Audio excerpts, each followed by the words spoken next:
Hello everybody and welcome back. Today we're giving away 500 XRP if we hit 1,000 likes within 24 hours. If you want to enter, all you have to do is make sure you press the like button, make sure you are subscribed, and make sure you comment something down below. And Live Coin Watch is under maintenance, even though I was checking their website out about 3 minutes prior, so I don't really know what's going on right there, but I guess that's what's going on. Moving over into the first article of today, however, U.S. state bank regulators agree to single set of rules for fintech crypto firm licensing. Bank regulators in 49 U.S. states, Washington, D.C., and Puerto Rico plan to make compliance for crypto companies simpler by consolidating supervisory exams. Now, this stuff, and actually not this article specifically, but the info that they do give in here, we've been talking about for a couple of days, right? That's what we talked about when we said that they have changed from 48 to 49 states and took away Ripple from their examples. That's still basically what this stuff is about. But that's really this part if you check it here. This will streamline compliance, making it easy for state licensed money transmitters like Coinbase. And it used to also say Ripple at the end there.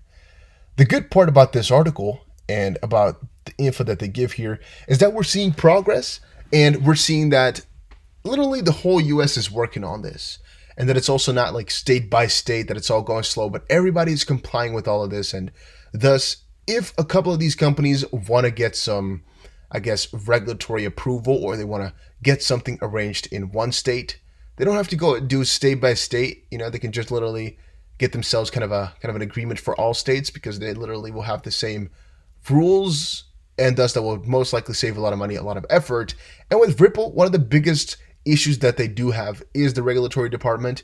And if you think about this one, if they were to have to fix a new set of rules for transmitting money across every single border in the United States, which means every single state, you know how many more months that would take for some of those approvals? It would be insane and extremely, extremely cumbersome and annoying. Now, that's just one part of the cool stuff in the law department from today. Another one here is leaked EU draft proposes all-encompassing laws for crypto assets. A leaked version of rules to be issued later this month by the European Commission proposes an all-encompassing set of regulations covering the trading or issuance of digital assets across 27-nation bloc. I'm not even going to say if this is positive or negative, all right? The main reason for that is it has some positive aspects in terms of right now, if you do your taxes, it is pretty difficult to set all your crypto things in place.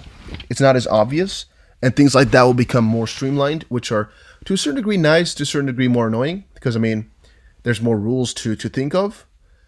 However, the bigger picture here is that crypto adoption is now taking a new level, a new road, and really will kind of ascend. That's the easiest way to put it.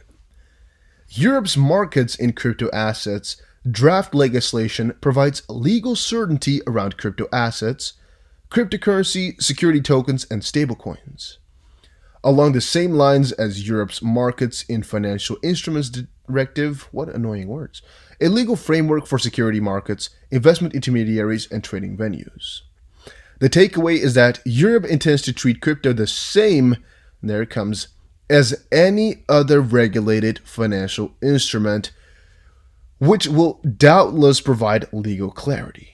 The unknown is whether they may stifle this nascent and fast-moving space.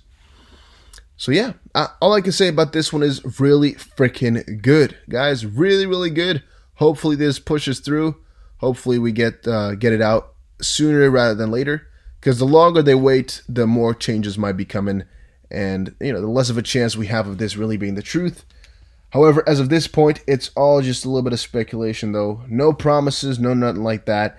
And also, I'm not really sure if this would be the best thing over a longer period of time, as, I mean, it could be so that DeFi and crypto like XRP would have to get different rules.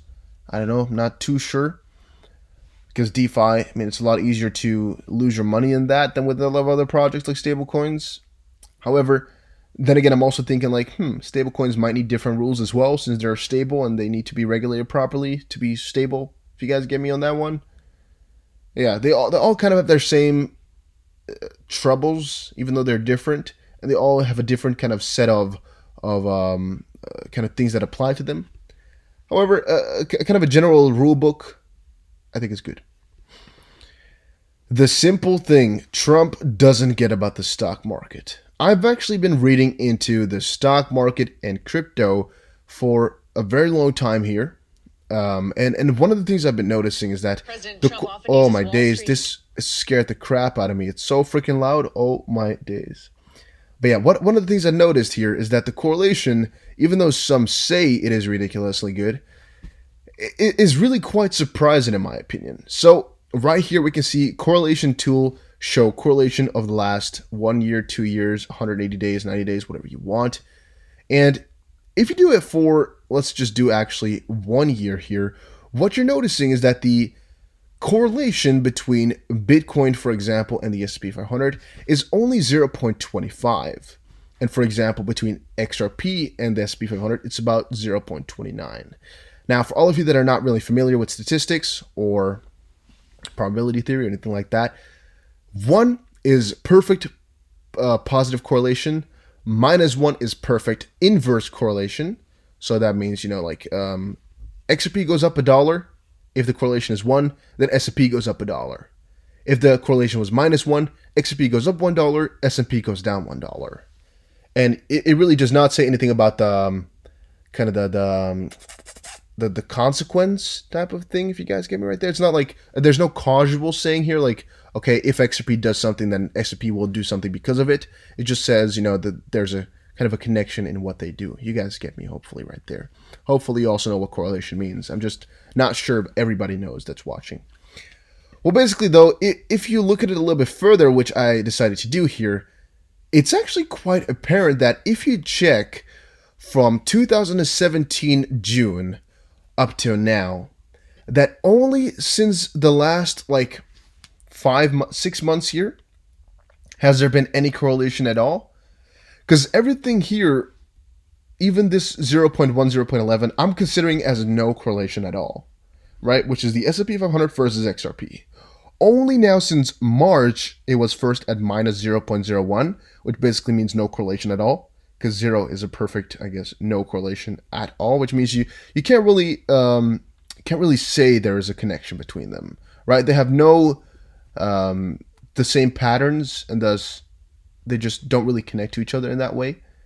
However, all of a sudden, when the big stock market craze happened, all of a sudden this number went to about 0.2, which is not even that great, but it also went to 0.3-ish. And from that point forward, yeah, you might be talking about a little bit of a correlation. All right, 0.1, I'm still calling out as really nothing. Could be a little bit more of a coincidence, sort of. But at 0.3, 0.4, we're not really talking about coincidence anymore. We're talking about there's a good likelihood that they have something in common right there. All right, 0.75 plus is when you're starting to go into the real space of, yep, positive correlation. But 0.4 is not nothing, at least.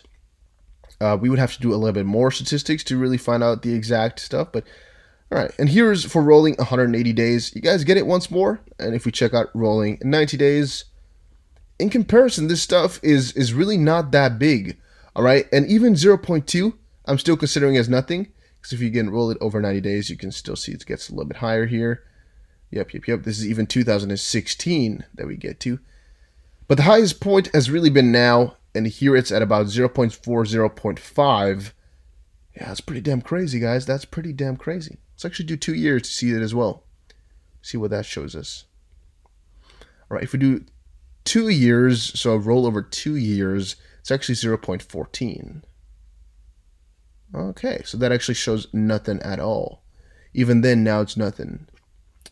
But yeah, in my opinion, it's just the ideas that we had before, they were most likely a little bit more true than we expected, right? And one of the things we kind of expected was there's no provable correlation between the stock market and crypto. The main reason for that was that people are uncertain about what the correlation should be, as it could be that crypto is just a financial instrument, like we kind of just concluded in this law that was kind of passed here, or at least it's secret. There's no real difference between them. They're just financial instruments. In another way, they're more a store of value. They're more a gold type of thing. They're more a commodity in that sense, where they should be treated a little bit differently, possibly. Where then again, it becomes a completely different story, and maybe it should have an inverse correlation. Since people didn't really know where to put it exactly, it was kind of in the middle, where it's at zero because there's really no correlation, as people don't know. People don't really go one way or the other. They go both, which is when, there's really no correlation anymore. However, once people started to really lose a lot of money, they were like, you know what? I need this money because of the pandemic and things like that. I'm going to get it out of crypto to use it.